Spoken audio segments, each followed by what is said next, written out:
ಅತ್ಯಲ್ಪವೃತ್ಯೇಷ್ವಪಿ ಕುಜನಕೃತ ಔದ್ಧತ್ಯ ಭೂತ್ಯಾಜಕಾಯ ಕರ್ತ್ರೇ ಧರ್ತ್ರೇ ಅಥ ಹರ್ತ್ರೇ ಹಯಮುಖಹರಯೇ ಅಮುತ್ರ ಪಾತ್ರೇ ನಮಸ್ತೆ ತಸ್ಮೈ ಕಸ್ಮೈಚಿತ್ ಅಸ್ಮನ್ ಮನಸಿ ಧೃತಕಥಾ ವಿಸ್ಮೃತೌ ಸ್ಮಾರಕಾಯ ಶ್ರೀರಮಾಯೈ ನಮಃ ಶ್ರೀ ಆನಂದತೀರ್ಥಗುರುಭ್ಯೋ ನಮಃ ಶ್ರೀ ಭಾರತ್ಯೈ ನಮಃ ಶ್ರೀ ಜಯತೀರ್ಥಗುರುಭ್ಯೋ ನಮಃ ಶ್ರೀ ವ್ಯಾಸರಾಜತೀರ್ಥಗುರುಭ್ಯೋ ನಮಃ ಶ್ರೀ ವಾದಿರಾಜತೀರ್ಥಗುರುಭ್ಯೋ ನಮಃ ಶ್ರೀ ರಾಘವೇಂದ್ರತೀರ್ಥಗುರುಭ್ಯೋ ನಮಃ ಶ್ರೀ ವಿದ್ಯಾಮಾನ್ಯತೀರ್ಥಗುರುಭ್ಯೋ ನಮಃ ವೇದಾಂತ ತರ್ಕಾದಿ ವಿದಗ್ಧ ಬುದ್ಧಿಂ ವಿದ್ಯಾ ಪ್ರಸಾರೇ ಅರ್ಪಿತ ಜೀವಿತಂ ಮುದಾ ಕೃಷ್ಣಪ್ರಿಯಂ ಧೀರಂ ಅದೀನಂ ಆಶಣಂ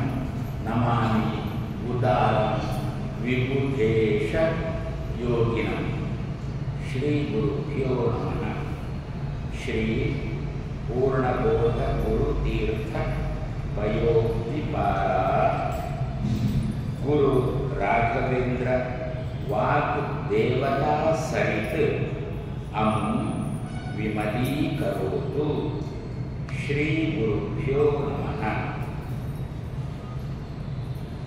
ಪೂಜ್ಯ ಆಯ ರಾಘವೇಂದ್ರ ಆಯ ರಾಘವನನ್ನೇ ಇಂದ್ರನನ್ನಾಗಿ ಮಾಡಿಕೊಂಡವನೇ ಬಾರೋ ರಘುವಂಶದಲ್ಲಿ ರಾಮನಾಗಿ ಅವತರಿಸಿ ರಾಘವ ಅಂತ ಕರೆಸಿಕೊಂಡಂತಹ ಭಗವಂತನ ಅವತಾರ ಹೇ ರಾಘವ ಆ ರಾಮಚಂದ್ರನನ್ನೇ ತನ್ನ ಒಡೆಯನನ್ನಾಗಿ ಮಾಡಿಕೊಂಡವ. ಇಂದ್ರ ಎನ್ನುವುದಕ್ಕೆ ಒಡೆಯ ಅಂತ ಅರ್ಥ. ಭುವನೇಂದ್ರ, ರಾಜೇಂದ್ರ, ವಸುದೇಂದ್ರ ಅಂತೆಲ್ಲ ಹೇಳುವಾಗ ಇಂದ್ರ ಶಬ್ದಕ್ಕೆ ಒಡೆಯ ಎನ್ನುವ ಅರ್ಥ ಇದೆ. ಸತ್ಯ ಯಾರ್ಯಾರೋ ಒಡೆಯರಾಗಿರುವುದಲ್ಲ. ನಮಗೆ ಲೋಕದಲ್ಲಿ ಇಂತಹ ಅನಿವಾರ್ಯ ಕೆಲವೊಮ್ಮೆ ಬರುತ್ತೆ. ಯಾರ್ಯಾರ್ದೋ ಕೈ ಕೆಳಗೆ ಕೆಲಸ ಮಾಡಬೇಕಾಗುತ್ತೆ. ನಮಗೇನೋ ಅನಿವಾರ್ಯತೆ ಉಂಟು. ಆ ಉದ್ಯೋಗ ಬಿಟ್ಟೆವು ಅಂತಂದರೆ ಊಟಕ್ಕೆ ತೊಂದರೆ ಇದೆ. ಉದ್ಯೋಗ ಮಾಡೋಣ ಅಂತಂದರೆ ಮೇಲಧಿಕಾರಿ ಮೇಲೆ ಒಂದು ಶಬ್ದ ಬಿಟ್ಟರೆ ಮತ್ತೆ ನಮ್ಮಲ್ಲಿಲ್ಲ. ಭೌತಿಕವಾಗಿ ಮೇಲೆ ಇದ್ದಾನ, ಜಾತಿಯಿಂದ ಮೇಲೆ ಇದ್ದಾನ, ವಯಸ್ಸಿನಿಂದ ಮೇಲೆ ಇದ್ದಾನ, ಆ ಸ್ಥಾನ ಒಂದು ಮೇಲೆ ಉಂಟು. ಅಲ್ಲಿ ಹೋಗಿ ಹಾರಿ ಕೂತ ಅವನು ಕೂಡಿಸಿ ಅವನಿಗಿಂತ ಎಷ್ಟೋ ಮೊದಲು ಇವನು ಆ ಉದ್ಯೋಗ ಮಾಡ್ತಾ ಇರುವ ಆ ಕಂಪನಿಯಲ್ಲಿ ದುಡಿತಾ ಇರುವ ಇವನಿಗೆ ಮುಂಬಡ್ತಿ ಸಿಕ್ಕಿಲ್ಲ. ಇವನಿಗಿಂತ ನಂತರ ಬಂದು ಸೇರಿದವನಿಗೆ ಭೌತಿಕವಾಗಿ ಮುಂಬಡ್ತಿ ಬಂದಂತಿದ್ರೆ ಒಪ್ಪಿಕೊಳ್ಳೋಣ. ನಮ್ಮಕ್ಕಿಂತ ಹೆಚ್ಚು ಬುದ್ಧಿಶಕ್ತಿ ಅವನಿಗುಂಟು. ಆದ್ದರಿಂದ ಒಂದು ಕಂಪನಿಯನ್ನು ಹೇಗೆ ನಡೆಸಬೇಕೆನ್ನತಕ್ಕಂಥದ್ದು ನಮ್ಮಕ್ಕಿಂತ ಹೆಚ್ಚು ಅವನಿಗೆ ಗೊತ್ತು. ಅವನನ್ನು ಮೇಲೆ ಕೂಡಿಸಿದ್ರು. ಅವನ ಕೈ ಕೆಳಗೆ ಕೆಲಸ ಮಾಡಲಿಕ್ಕೆ ತುಂಬ ಸಂತೋಷ. ಆದರೆ ಎಲ್ಲ ರೀತಿಯಲ್ಲಿಯೂ ಕೂಡ ನಮ್ಮಕ್ಕಿಂತ ಹಿಂದೆ ಇರುವ, ನಮ್ಮಕ್ಕಿಂತ ಎತ್ತರದ ಜಾಗದಲ್ಲಿ ಹೋಗಿ ಕೂತಾಗ ಅವನ ಕೈ ಕೆಳಗೆ ಕೆಲಸ ಮಾಡುವುದು ಅಂತಂದರೆ ಇದು ಅನಿವಾರ್ಯದ ಪ್ರಸಂಗ. ತಪ್ಪಬೇಕಾ? ರಾಘವನನ್ನೇ ಇಂದ್ರನನ್ನಾಗಿ ಮಾಡಿಕೊಂಡಿರತಕ್ಕಂಥ ರಾಯ ಬಾರೋ, ರಾಯ ಬಾರೋ, ರಾಘವೇಂದ್ರ ಬಾರೋ. ಆವಾಗ ನಮಗೂ ಸ್ವಲ್ಪ ಖುಷಿ ಆಗುತ್ತೆ. ದುಡಿಯೋಣ ಅಂತ ತೋರುತ್ತೆ, ಅವನ ಕೈ ಕೆಳಗೆ ಕೆಲಸ ಮಾಡೋಣ ಅಂತ ತೋರುತ್ತೆ. ಯಾಕೆ? ಭೌತಿಕವಾಗಿ ಎತ್ತರದಲ್ಲಿದ್ದಾನೆ. ಅವನಿಗಿರುವಷ್ಟು ಬುದ್ಧಿಶಕ್ತಿ ನಮಗೆ ಇಲ್ಲ. ಆದ್ದರಿಂದ ಅವನ ಕೈ ಕೆಳಗೆ ದುಡಿಯಬಹುದಲ್ವೋ? ಹಾಗಾದರೆ ಹಾಡಿದರೆ ಎನ್ನ ಒಡೆಯನ ಹಾಡುವೆ, ಬೇಡಿದರೆ ಎನ್ನ ಒಡೆಯನ ಬೇಡುವೆ ಅಂತ ದಾಸರೇ ಹೇಳಿದಂತೆ ಯಾರ್ಯಾರ ಮುಂದೆ ಕೈ ಚಾಚತಕ್ಕಂಥ ಪ್ರಸಂಗ ತಪ್ಪುತ್ತದೆ. ಯಾರ್ಯಾರ ಮುಂದೆ ಕೈ ಚಾಚಿ ಬದುಕುವುದು ಅಂತಂದರೆ ಧೈರ್ಯದ ಜೀವನ ಅಂತ ಅರ್ಥ. ಅನಾಯಾಸೇನ ಮರಣಂ ವಿನಾ ದೈನ್ಯೇನ ಜೀವನ ಅಂತ ಹಿರಿಯರು ಹೇಳಿದ್ದು. ಆದ್ದರಿಂದ ರಾಘವನನ್ನೇ, ರಾಮಚಂದ್ರನನ್ನೇ ಅಲ್ಲ, ಅವನಿಗಿಂತ ಬೇರೆ ಯಾರು, ಅವನಿಗಿಂತ ಇನ್ನೊಬ್ಬರು ಇಲ್ಲವೇ ಇಲ್ಲ. ಅವನಿಗಿಂತ ದೊಡ್ಡವರು ಹಿಡ್ಕೊಳ್ಳೋ ಅಂತ ಅವನಿಗಿಂತ ದೊಡ್ಡವರು ಇನ್ನೊಬ್ಬರು ಇಲ್ಲವೇ ಇಲ್ಲ. ಆದ್ದರಿಂದ ರಾಘವನನ್ನೇ ಇಂದ್ರನನ್ನಾಗಿ ಒಡೆಯನನ್ನಾಗಿ ಮಾಡಿಕೊಂಡವ. ಆದ್ದರಿಂದ ರಾಘವೇಂದ್ರ ಈ ರೀತಿಯ ಎಲ್ಲಿ ನನ್ನಲ್ಲಿವ? ನಿನ್ನೆ ತನಕ ನಾನಾ ರೀತಿಯಲ್ಲಿ ನೋಡಿದೆವು. ನಮ್ಮಲ್ಲಿದ್ದಂಥ ಪಾಪಗಳನ್ನು ಬೆಂಕಿಯಂತೆ ಓಡಿಸುವ ಅಂತ ಅದೆಲ್ಲ ನೋಡಿದೆವಲ್ಲೋ. ಸದ್ಯಕ್ಕೆ ಇದನ್ನು ನೋಡೋಣ. ಇದನ್ನು ನೋಡಿಕೊಂಡು ಕಚೇರಿಯಲ್ಲಿ ದುಡಿಯೋಣ ಅಂತ ನಮಗೆ ತೋರತಕ್ಕಂಥ ಪ್ರಸಂಗ ಬರಲಿ. ಆ ದೃಷ್ಟಿಯಲ್ಲಿ ರಾಘವೇಂದ್ರ ಆಯ, ನಂತರದ್ದು ಸತ್ಯ ಧರ್ಮ ರತನೇ ಆಯ. ಇದನ್ನು ತುಂಬ ರೀತಿಯಲ್ಲಿ ನೋಡಿದೆವು.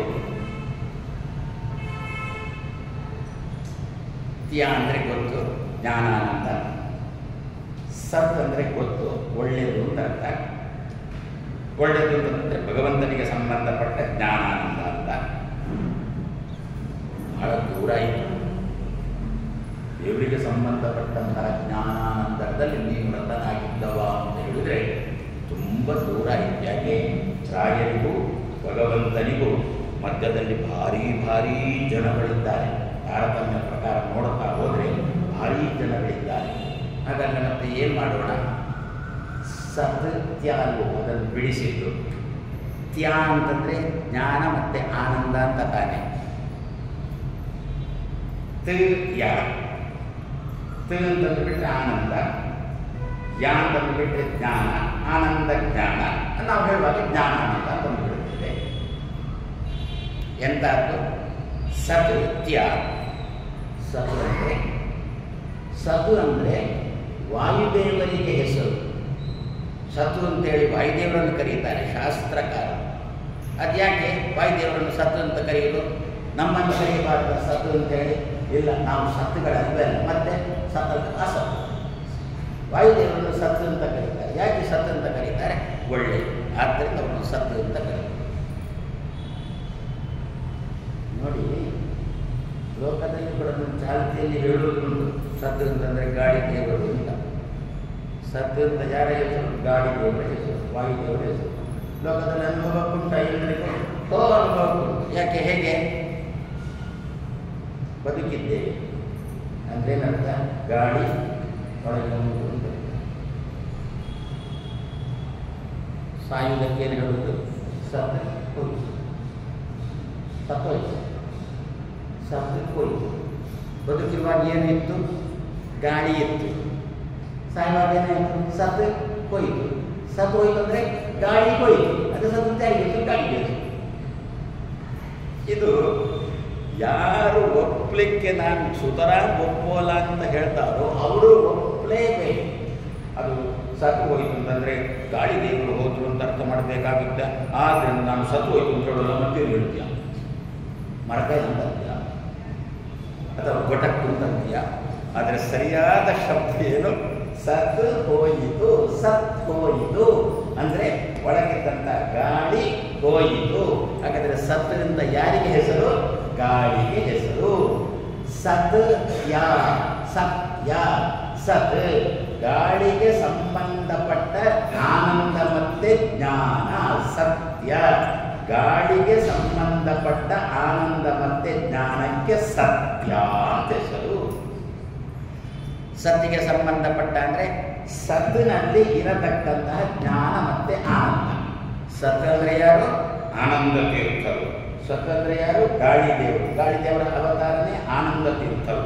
ಆನಂದ ತೀರ್ಥರಲ್ಲಿ ಇರತಕ್ಕಂತಹ ಜ್ಞಾನ ಎಂತಹ ಜ್ಞಾನ ಅಂದರೆ ನವರತ್ನಗಳು, ಮಧ್ವರ ಲೀಲೆ, ನವರತ್ನದ ಮಾಲೆ. ಗೊತ್ತು ಆ ನವರತ್ನದ ಮಾಲೆ ಏನು ಅಂತ ನಮಗೆಲ್ಲ ಗೊತ್ತು. ಶ್ರೀಮನ್ ಮಧ್ವ ಮತೆ ಹರಿ ಪರತರಹ. ಮಧ್ವ ಮತೆ ಏವ ಹರಿ ಪರತರಹ. ಆಚಾರ್ಯ ಮಧ್ವರ ಮತದಲ್ಲಿ ಮಾತ್ರ. ಇದಕ್ಕಿಂತ ಮೊದಲು ಬಂದಿರತಕ್ಕಂಥ 21 ಮತಾಚಾರ್ಯರು ಕೂಡ ಏಕವಿಂಶತಿ ಮತ ಪ್ರವರ್ತಕ ಕಾಕು ಮಾಯಿಗಳ ಅಂತ ದಾಸರು ಸ್ಪಷ್ಟವಾಗಿ ಹೇಳಿದಂತೆ. ಆದರೆ ಶ್ರೀಮನ್ ಮಧ್ವ ಮತೆ ಏವ ಹರಿ ಪರತರಹ. ಪರತರ ಅಂದರೆ ನಿಮ್ಮದೇ ಭಾಷೆಯಲ್ಲಿ ಮಾತಾಡೋದಾದರೆ ಕಂಪ್ಯಾರಿಟಿವ್. ಆವಾಗ ಆಂಗ್ಲ ಭಾಷೆ ಗೊತ್ತಿದ್ದವರು ಶುರು ಮಾಡ್ತೀವಿ ಸೂಪರ್ಲೇಟಿವ್ ಡಿಗ್ರಿ ಇನ್ನೊಂದು ಎರಡೇ ಇರುವುದಿಲ್ಲ. ತುಂಬ ಇದ್ದರೆ ಮಾತ್ರ ಅವಾಗ ಸೂಪರ್ ರೇಟ್ ಡಿಗ್ರಿ ಅಂತ ಹೇಳಬೇಕಲ್ಲ. ಇಲ್ಲಿ ಎರಡೇ ಇರೋದು. ಆದ್ದರಿಂದ ಕಂಪೇರ್ ಆದ್ದರಿಂದ ಪರತರ ಅಂತ ಹೇಳ್ಬಿಟ್ರು ಪರತಮ ಅಂತ ಇನ್ನೊಂದು ಇಲ್ಲವೇ ಇಲ್ಲ. ಪರ ಯಾರು? ಯಾರನ್ನು ಪರ ಅಂತ ಕರೀತಾರೆ? ಪರಶಬ್ದ ಯಾರಿಗೆ, ಯಾರನ್ನು ಉದ್ದೇಶಿಸಿಕೊಂಡು ಪರಶಬ್ದ ಪ್ರಯೋಗ ಮಾಡ್ತೇವೆ ಅಂತ ಬಿಟ್ಟರೆ, ಯಾರಲ್ಲಿ ದುಃಖ ಲೇಷವೂ ಇಲ್ಲವೋ, ಯಾರಲ್ಲಿ ಯಾವಾಗಲೂ ಆನಂದ ಇರುತ್ತೋ ಅವರನ್ನು ಪರ ಎನ್ನುವ ಶಬ್ದದಿಂದ ಕರೀತೇವೆ. ಅದು ಇಬ್ಬರೇ. ಯಾರು? ಒಂದು ಲಕ್ಷ್ಮಿ, ಮತ್ತೊಂದು ನಾರಾಯಣ. ಯಾಕೆ? ಅವರಿಗಿಬ್ಬರಿಗೂ ಲಿಂಗ ದೇಹ ಇಲ್ಲ. ಆದ್ದರಿಂದ ಅವರಿಗೆಲ್ಲೂ ಕೂಡ ದುಃಖದ ಅನುಭವ. ಲಿಂಗದೇಹ ಇದ್ದರೆ ತಾನೆ ದುಃಖದ ಅನುಭವ ಇರುವುದು. ಲಿಂಗದೇಹ ಇದ್ದರೆ ತಾನೆ ನಮ್ಮ ತನವನ್ನು ತಿಳ್ಕೊಳ್ಳಿಕ್ಕೆ ಸಾಧ್ಯ ಆಗದಿರುವುದು. ಲಕ್ಷ್ಮಿಗೆ ಲಿಂಗದೇಹ ಉಂಟ? ಇಲ್ಲ. ನಿತ್ಯ ಮುಕ್ತಡೆ ನಿರ್ವಿಕಾರಳೆ ಅವರನ್ನು ದಾಸ ಹೇಳ್ತಾ ಇದ್ದಾರೆ. ನಿತ್ಯ ಮುಕ್ತಡೆ, ಲಿಂಗದೇಹದಿಂದ ಯಾವಾಗಲೂ ಮುಕ್ತಳು, ನಿತ್ಯ ಮುಕ್ತ, ಲಿಂಗದೇಹ ಇಲ್ಲವೇ ಇಲ್ಲ ಅಂತ ಅರ್ಥ. ಹಾಗಾದರೆ ಯಾರಿಗೆ ಲಿಂಗದೇಹ ಪ್ರಯುಕ್ತ ಬರತಕ್ಕಂತಹ ಬಾಧಕಗಳು ಇಲ್ಲವೋ ಅವರನ್ನು ಪರ ಅಂತ ಕರೀತಾರೆ. ಯಾರು? ಇಬ್ಬರೇ ಅಲ್ಲ. ಬ್ರಹ್ಮದೇವ ವಾಯುದೇವರು ಅವರು ಲಿಂಗದೇಹ ಉಂಟು. ಹಾಗಾದರೆ ಇಬ್ಬರೇ ಇರುವುದಲ್ವೋ ದುಃಖ ಇಲ್ಲದವರು. ಇವಳು ಪರ ಅಂತಾದರೆ ಅವೇನಾಗಬೇಕು? ಕಂಪೇರಿಟಿವ್ ಅಷ್ಟೇ, ಪರ ಅಂತ ಅಷ್ಟೇ. ಇನ್ನೂ ಬಹಳ ಜನ ಪರ ಇದ್ದರೆ, ದುಃಖದ ರೀತಿದ್ರೆ ಅವಾಗ ಇವನನ್ನು ಸೂಪರ್ ರೇಟ್ ತರಬೇಕಿತ್ತಲ್ವೋ? ಇಲ್ಲವೇ ಇಲ್ಲ. ಇದರಿಂದ ಶ್ರೀಮನ್ ಮಧ್ವಮತೆ ಹರಿಹಿ ಪರತರಹ ಅಲ್ವೋ? ಇದೇ ರೀತಿಯಲ್ಲಿ 9 ರೀತಿಯ ತಿಳುವಳಿಕೆಯನ್ನು ಸಮಾಜಕ್ಕೆ ಕೊಟ್ಟವರು ಯಾರು? ಆಚಾರ್ಯ ಮಧ್ವರು. ಸತ್ ಅಂದರೆ ಯಾರು? ಮಧ್ವರು. ಅವರ ತಿಳುವಳಿಕೆ ಅಂದರೆ ತಿಳುವಳಿಕೆ, ಅವರ ತಿಳುವಳಿಕೆ ಏನು? 9 ರೀತಿಯ ತಿಳುವಳಿಕೆ. ಮತ್ತೊಂದೇನು? ಯಾ ತು ಅಂದರೆ ಏನು? ಆನಂದ. ಅವರಿಗೆ ಸಂಬಂಧಪಟ್ಟ ಆನಂದ, ಅವರಿಗೆ ಸಂಬಂಧಪಟ್ಟ ಜ್ಞಾನ. ಇದರಲ್ಲಿ ರಥರಾದವರು ರಾಘವೇಂದ್ರ ಸ್ವಾಮಿಗಳು. ಆವಾಗ ಸ್ವಲ್ಪ ಸಮೀಪ ಆಯಿತಾ? ದೇವರು ಅಂತಂದರೆ ಬಹಳ ದೂರದಲ್ಲಿದ್ದ. ಈಗ ಮಧ್ವರು ಅಂತಂದಾಗ ಸ್ವಲ್ಪ ಸಮೀಪಕ್ಕೆ ಬಂತು. ಮಧ್ವರು ಆನಂದವುಳ್ಳವರು, ಮಧ್ವರು ನೆಮ್ಮದಿ ಉಳ್ಳವರು. ಹೌದು, ನೆಮ್ಮದಿ ಉಳ್ಳವರು. ಈಗ ಒಂದು ವಿಚಾರ ನೋಡಿ, ಆಚಾರ್ಯ ಮಧ್ವರೇ ಅಂತಾರೆ. ಏನು ಅಂತ? ನಾನು ನೆಮ್ಮದಿ ಉಳ್ಳವ ಅಂತ. ಯಾರು ನಾವು ಹೇಳಿಕೊಳ್ತೇವೆ ನನಗೆ ನೆಮ್ಮದಿ ಉಂಟು, ನಾನು ಚೆನ್ನಾಗಿದ್ದೇನೆ ಅಂತ ಯಾರು ಹೇಳಿಕೊಳ್ತಾರೆ? ಮೇಲ್ನೋಟಕ್ಕೆ ಹೇಳಿಕೊಳ್ತಾರೆ. ಹೇಗಿದ್ದೀರಾ? ಚೆನ್ನಾಗಿದ್ದೇನೆ ಅಂತ. ಅದು ಕೂಡ ಹೇಗೆ ಜೋರಲ್ಲಿ ಯಾರ ಮೇಲೆ ಸಿಟ್ಟಿ ಇವರು ಹೇಗಿದ್ದಾರೆ ಅಂತ ಕೇಳುವಾಗ ಅವರ ಸಿಟ್ಟಿಗೂ ಸರಿಯಾಗಿದೆ. ಆದ್ದರಿಂದ ಆ ಸಿಟ್ಟನ್ನು ನಮ್ಮ ಮೇಲೆ ಚೆನ್ನಾಗಿದ್ದೇನೆ ಕಾಣಿಸುವುದಿಲ್ಲ ಅಲ್ಲ. ಮನೆಯಲ್ಲಿ ಎಲ್ಲ ಏನು ಕೇಳ್ತೀವಿ? ತೊಂದರೆ ಇಲ್ಲ. ಪುನಃ ಶುರುವಾಯಿತು. ಒಂದೊಂದೇ ಶುರುವಾಯಿತು. ಚೂರು ಕೆದಕಿದಂತೆ ನಾವು ನೆಲವನ್ನು ಕೆದಕ್ಕೆ ಹೋದಂತೆ, ನೀರು ಸಿಕ್ಕಿದಂತೆ ಕೆದಕಿದಂತೆ ಸಮಸ್ಯೆಗಳು ಒಂದೊಂದೇ ಸಿಗಲಿಕ್ಕೆ ಶುರುವಾಯಿತು. ಏನು ಮತ್ತೇನಿಲ್ಲ. ಮತ್ತೇನು? ಮನೆಯಲ್ಲಿದ್ದವಳು ಚೂರು ಹೇಳಿದ್ದು ಕೇಳುವುದಿಲ್ಲ ಅಷ್ಟೇ. ಮತ್ತೆಲ್ಲ ಚೆನ್ನಾಗಿದೆ. ಅಡಿಗೆ ಹೇಗಾಗಿದೆ? ಚೆನ್ನಾಗಿ ಆಗಿದೆ. ಮತ್ತೆ ಉಪ್ಪೊಂದು ಹಾಕಿಲ್ಲ, ಇರುವುದೇ ಉಪ್ಪು ಹಾಕಿಲ್ಲ. ಮತ್ತೆ ಅಡಿಗೆ ಚೆನ್ನಾಗಿ. ಅದೇ ಇದೆಲ್ಲ ನಮ್ಮ ದೈನಂದಿನ ಜೀವನದಲ್ಲಿ ಇರತಕ್ಕಂಥದ್ದಲ್ವೋ? ಮಧ್ವರ ಹತ್ರ ಕೇಳಿ, ವಾಯುದೇವರ ಹತ್ರ ಕೇಳಿ, ಹೇಗಿದ್ದೀಯಾ ಅಂತ ಕೇಳಿ. ಚೆನ್ನಾಗಿದ್ದೇನೆ ಅಂತ ಯಾವ ಹೊತ್ತಲ್ಲಿ ಬೇಕಾದರೂ ಕೇಳೋಣ. ಚೆನ್ನಾಗಿದ್ದೇನೆ. ಹೊಸ ಊರಿಗೆ ಹೋದ್ರಲ್ವ, ಗಂಗಾ ನದಿ ದಾಟಿಕೊಂಡು ಎಲ್ಲ ಮೊಸಲದಂತೆ ಊರದು, ಎಲ್ಲ ಮೊಸಲದೆ ತುಂಬಿಕೊಂಡಿರತಕ್ಕಂಥ ಊರದು. ನದಿ ದಾಟಿಕೊಂಡು ಅಲ್ಲಿಗೆ ಹೋಗಿದ್ದಾರೆ. ಮೊಸಲರು ಭಾರೀ ಜನ ಸೇರಿದ್ದಾರೆ. ಕಡಿಯುವುದು ಬಡಿಯುವಂತಾಗ ಮೊಸಲರು ತುಂಬ ಜನ ಸೇರಿದ್ದಾರೆ. ಮತ್ತು ಏನಾದರೂ ಒಂದು ವಿಕಾರ ಇದ್ದ ಮುಖದಲ್ಲಿ. ಆದ್ದರಿಂದ ವಾಯುದೇವರಿಗೆ ಹೆಸರೇನು ಗೊತ್ತಾ? ಶಂ ಅಂತ ವಾಯುದೇವರಿಗೆ ಹೆಸರು, ಶ ಅಂತ ವಾಯುದೇವರಿಗೆ ಹೆಸರು. ಭಾರತಿಗೆ ಹೆಸರೇನು ಗೊತ್ತಾ? ಶ್ರೀ ಅಂತ ಭಾರತಿಗೆ ಹೆಸರು. ಯಾಕೆ? ಆಚಾರ್ಯ ಮಧ್ವರ ಅಂತಾರೆ, ದಾಖಲೆ ಕೊಟ್ಟಂತಾರೆ. ಮಧ್ವರ ಅಪ್ಪ ಕೊಟ್ಟ ದಾಖಲೆ. ಮಧ್ವರಪ್ಪ ವೇದವ್ಯಾಸ ದೇವರು. ವೇದವ್ಯಾಸ ದೇವರು ಕೊಟ್ಟಿರತಕ್ಕಂಥ ದಾಖಲೆ ಏನು? ಶಂ ರೂಪಂ ವಾಯು ಆಶ್ರಿತ ಭಾರತಿ ಶ್ರೀ ಇತಿ ಕೀರ್ತಿತ. ಭಾರತಿಗೆ ಶ್ರೀ ಅಂತ ಹೆಸರು. ಲಕ್ಷ್ಮಿಗೆ ಮಾತ್ರ ಶ್ರೀ ಅಂತ ಹೆಸರಲ್ಲ, ಭಾರತಿಗೂ ಶ್ರೀ ಅಂತ ಹೆಸರು. ಯಾಕೆ? ಗಂಡನನ್ನು ಆಶ್ರಯಿಸುವುದು. ಗಂಡನ ಹೆಸರೇನು? ಶಾ ಅಂತ ಗಂಡನಿಗೆ ಹೆಸರು. ಶಾ ಅಂದ್ರೇನು? ಸುಖ ಅಂತ.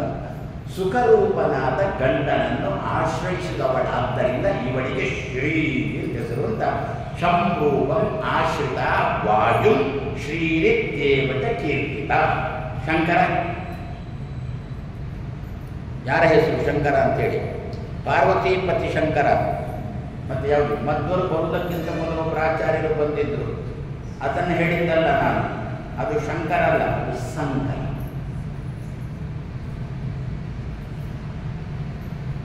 ನಿಮಗೆಲ್ಲ ಕೆಲವು ಅಕ್ಷರ ಉಚ್ಚಾರ ಮಾಡಲಿಕ್ಕೆ ಸರಿಯಾಗಿ ಬರೋಲ್ಲ. ನಿಮಗೆಲ್ಲ ನಮ್ಮ ಮಂತ್ರಿಗಳಿಗೆ ಒಂದು ಹುಡುಗ ಧೈರ್ಯದ ಎದ್ದು ಕೇಳಿಬಿಟ್ಟು ನಮ್ಮ ಶಿಕ್ಷಣ ಮಂತ್ರಿಗಳಿಗೆ ಏನೇ ಕನ್ನಡ ಬರೋಲ್ಲ ಧೈರ್ಯದಲ್ಲಿ ಹೇಳಿಬಿಟ್ಟ ಅಲ್ವೋ. ನಿಮಗೆ ಏನು ಮಾಡುತ್ತೆ, ಏನಂತಾರೆ ಅಂತ, ನಮಗೂ ಶಾಲೆ ಹೋಗುತ್ತೆ. ಏನಾಗಬೇಕು, ಶಾಲೆಗೆ ಹೋಗುತ್ತೆ ಅಂತ ಆಗ್ಬೇಕಾ? ನನಗೆ ಉರುಳದೇ ಇಲ್ಲ, ನಮಗೂ ಶಾಲೆಗೆ ಹೋಗುತ್ತೆ. ನನ್ನ ಹತ್ರ ಯಾರು ಕೇಳಿಬಿಟ್ಟು, ಸ್ವಾಮಿ ಶಾಲೆಗೆ ಹೋಗುತ್ತೆ ಅಂತ ಹೇಳದೆ ಶಾಲೆಗೆ ಹೋಗುತ್ತೆ ಅಂತ ಯಾಕೆ ಹೇಳಿದ್ರು? ಎಲ್ಲ ಪ್ರಶ್ನೆಗಳು ನನ್ಗಳಿಗೇನೆ ಬರುತ್ತೆ. ಆದರೆ ರಾಯರು ನನ್ನನ್ನು ಬಿಟ್ಟು ಹಾಕೋಲ್ಲ. ತಟ್ಟನೆ ಸಾಲ ಮಾಡಿ ಕಳಿಸಿದ್ರಿಂದ ಶಾಲೆಗೆ ಹೋಗುತ್ತೆ. ನಿಜವಾಗಿ ಎಲ್ಲಿಗೆ? ಶಾಲೆಗೆ. ಯಾಕೆ? ಯಾವ ಜಾಗಕ್ಕೆ ಹೋದರೆ ಮಗು ನೆಮ್ಮದಿಯಲ್ಲಿ ಇರುತ್ತೋ ಅದನ್ನು ಶಾಲೆ ಎಂಬ ಶಬ್ದದಿಂದ ಕರೆದರು. ಶಾ ಅಂತಂದರೆ ನೆಮ್ಮದಿ ಅಂತ ಅರ್ಥ, ಶಾ ಅಂದರೆ ಸುಖ ಅಂತ ಅರ್ಥ ಅಲ್ಲ. ಮತ್ತೆ ಸಂಕರ ಅಂದರೆ ಮತ್ತವರು ಬರುವುದಕ್ಕಿಂತ ಮೊದಲು ಬಂದಿರತಕ್ಕಂಥ ಆಚಾರ್ಯರ ಹೆಸರು ಸಂಕರ ಅಂತ ಹೆಸರು. ಶಂಕರ ಆ ಹೆಸರು ಬೇಕು ನಮ್ಮ ಮಂತ್ರಿಗಳ ಹತ್ರ ಬಾಯಿ ಉಚ್ಚರಿಸೋಣ, ಸ್ಪಷ್ಟವಾಗಿ ಸ್ಪಷ್ಟವಾಗಿ ಉಚ್ಚರಿಸ್ತಾರೆ. ಏನಂತ? ಸಂಕರ ಅಂದರೆ ಮಿಶ್ರ ಅಂತ. ಸಾಂಕರ್ಯ ಅಂತ ಒಂದು ಶಬ್ದ ಉಂಟು. ಸಾಂಕರ್ಯಕ್ಕೆ ಮಿಶ್ರ ಅಂತ ಅರ್ಥ. ಉತ್ತರ ಭಾರತಕ್ಕೆ ಹೋಗಿ, ಬದರಿಗೆ ಹೋಗಿ, ನಾವು ಬದರಿಗೆ ಹೋಗಿ ನಮಗೆ ಆಚೆ ಈಚೆ ಯಾವುದು ಕಾಣಿಸೋಲ್ಲ ಭಯದಿಂದ. ಎಲ್ಲಿ ಬೆಟ್ಟಕ್ಕೆ, ಎಲ್ಲಿ ನನ್ನ ವಾಹನ ಕೆಳಗೆ ಬೀಳುತ್ತೆ, ಅಲ್ಲಿ ಎಷ್ಟು ಚಳಿ ಉಂಟು, ನಾರಾಯಣ ಎಲ್ಲಿ ಹೋದನೋ ಎಲ್ಲ ಇದೇ ನಮ್ಮ ಚಿಂತನೆ. ಏನೂ ಮಾಡಲ್ಲ. ರಸ್ತೆಯಲ್ಲಿ ಮೊದಲೆಲ್ಲ ಬರೀತಿದ್ರು. ರಸ್ತೆ ಹಾಳಾಗಿದ್ದರೆ ಸ್ವಲ್ಪ ಒಳ್ಳೆಯದು, ಸ್ವಲ್ಪ ಹಾಳು ರಸ್ತೆ ಇದ್ದರೆ ರಸ್ತೆ ಬದಿಯಲ್ಲಿ ಬರೀತಾರೆ. ಏನು ಅಂತ? ಸಡಕ್, ಸಂಕರೆ. ಏನರ್ಥ? ಸಂಕರ ಇದ್ದರೆ ಮಿಶ್ರ ಅಂತ ಅರ್ಥ. ಒಳ್ಳೆಯದು ಕೆಟ್ಟದ್ದು ಎರಡೂ ಮಿಶ್ರವಾಗಿರೋದಕ್ಕೆ ಸಂಕರ ಅಂತ ಹೆಸರು. ಆದ್ದರಿಂದ ಅವರನ್ನು ಶಂಕರ ಅಂತ ಕರೀಲಿಕ್ಕಿಲ್ಲ, ಸಂಕರ ಅಂತ ಕರೀಬೇಕು. ರುದ್ರದೇವರನ್ನು ಶಂಕರ ಅಂತ ಕರೀ. ಯಾಕೆ? ನಮಗೆ ಮನಸ್ಸಿಗೆ ನೆಮ್ಮದಿ ಕೊಡುವುದು, ಮನೋನಿಯಾಮ ಕೊಡುವುದು, ಮನಸ್ಸಿಗೆ ನೆಮ್ಮದಿ ಕೊಡುವುದು. ಯಾಕೆ ಅವರಿಗಾದರೂ ಅಂತ ನೆಮ್ಮದಿ ಕೊಡುವ ತಾಕತ್ತು ಯಾಕೆ ಬಂತು? ಅವರ ಅಪ್ಪ ಶಂ, ಅವರಪ್ಪ ವಾಯುದೇವರು, ಅವರು ಶಂ. ಶಂ ಅಂತಂದರೆ ಸುಖ ರೂಪರು. ಹಾಗಾದರೆ ಶಂ ರೂಪನಾದ ವಾಯುದೇವರನ್ನು ಆಶ್ರಯಿಸಿದ್ದರಿಂದ ಭಾರತಿಗೆ ಶ್ರೀ ಅಂತ ಹೆಸರು ತಾನೇ. ಹಾಗಾದರೆ ವಾಯುದೇವರಲ್ಲಿ ಶಾ ಉಂಟು ಅಂತಾಯ್ತಾ? ವಾಯುದೇವರಲ್ಲಿ ನೆಮ್ಮದಿ ಉಂಟು, ಸುಖ ಉಂಟು ಅಂತಾಯ್ತಾ? ವಾಯುದೇವರಲ್ಲಿ ಜ್ಞಾನ ಉಂಟು ಅಂತಾಯ್ತಾ? ಸತ್ ತ್ಯ ಸತ್ಯ ಧರ್ಮ ವ್ರತ ರಾಘವೇಂದ್ರ ಸ್ವಾಮಿ.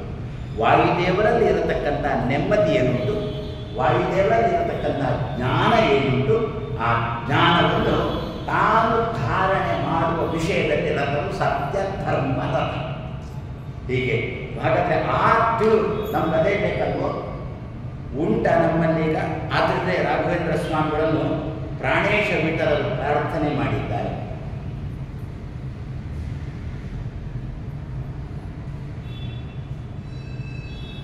ಜನರಲ್ಲಿ ಸದ್ಭಾವನೆ ಬಿತ್ತಲು ಮಗದೊಮ್ಮೆ ಬಾರೋ ಗುರುರಾಯ. ಪ್ರಾಣೇಶ ವಿಠಲರು ಮಾಡಿದ ಹಾಡು. ಜನರಲ್ಲಿ ಸದ್ಭಾವನೆ ಬಿತ್ತಲು ಮತ್ತೊಮ್ಮೆ ಬಾರೋ ಗುರುರಾಯ. ಏನು ಮತ್ತೇನು ಹೇಳಿದ್ದಾರೆ? ರಾಘವೇಂದ್ರದ ಅರ್ಥವನ್ನೇ ಬಿಡಿಸಿದ್ದಾರೆ ಅವರು. ಪಾಪ ಈ ಲೋಕದಿ ತುಂಬಿ ನಿಂತಿದೆ, ಪಾಪ ಈ ಲೋಕದಿ ತುಂಬಿ ನಿಂತಿದೆ, ಪಾಪ ಹರಣ ನೀ ಬೇಗನೆ ಬಾರೋ. ಜನರಲ್ಲಿ ಸದ್ಭಾವನೆ ಬಿತ್ತಲು ಮಗದೊಮ್ಮೆ ಬಾರೋ. ಮಾಧ್ವರ ತಲೆ ಸಂಖ್ಯೆ ಜಾಸ್ತಿ ಇರ್ಬೋದು.